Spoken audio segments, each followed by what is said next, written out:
Hi, this is Adam with Small Town Machine Shop. Today I'm going to do a quick machine repair on this seat ring. This is out of a Clow 2500 fire hydrant.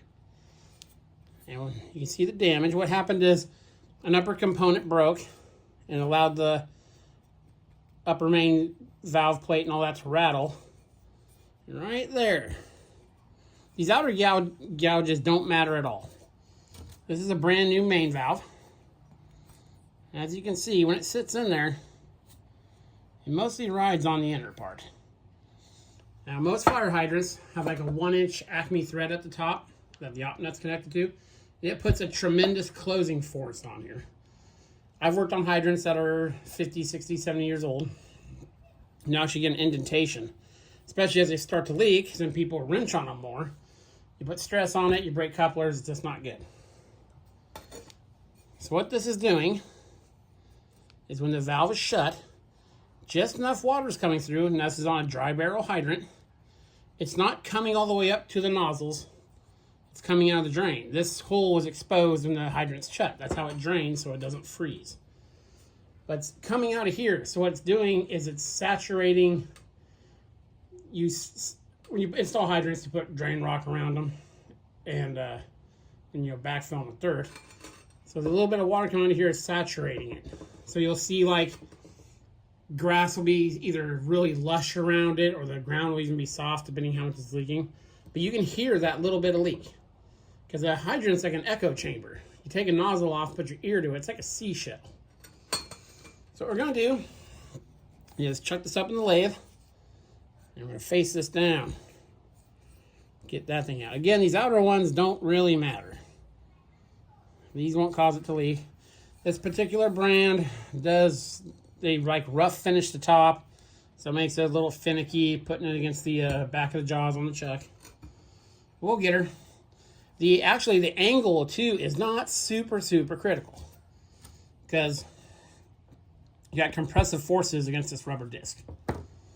So we'll set our tool up, and as you can see, this is really rough too.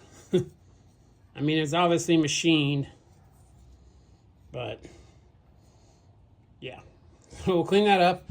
What I typically just do, because this is old. This one was installed in like the 70s, so you can't really run an indicator to line your tool up because it's going to have a natural, very slight, just a few thou, because all the water is racing across this inner edge here first. And it traps grit in there and all that. So, we'll get it as close as we can. There is these lugs here. And I'll do a whole bunch of videos on fire hydrant stuff, so you guys will learn more about this. It kind of, these guide the seat in, and there's a little bit of wiggle. And that's built into the hydrant, so. Yeah, we'll get this in the lathe. Get that trued up and break the edges. We should be good to go. Okay, I'm going to do some cleanup on this, and I'll see you at the lathe. Okay, on the lathe. I know it's dirty. Doing a lot of work on it lately. And so what we did, we took a dial indicator. There's two machined references on the outside. Right above, there's an O-ring groove right here. It's machined both sides of that and right in here. So we dialed it in, got it really close, within like 2 thou. We just had to kind of rotate it and shift it a bit. I got my angle measured, so we'll be feeding with the compound. We went that way. I'll try to get you zoomed in, and it might be a little shaky because you'll be sitting on the lathe while I do this. But let me get you zoomed in. With the lathe kicked on, we'll get this knocked out. Okay, I've got you in the lathe turned on. I'm going to try to do this in just like 1 or 2 passes. Again, we don't have to take off very much. I apologize if this gets a little shaky. Let's get this done.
might have done it. That was a 10,000 pass.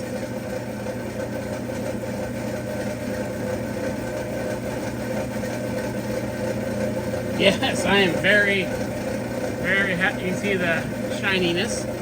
Very, very happy with that.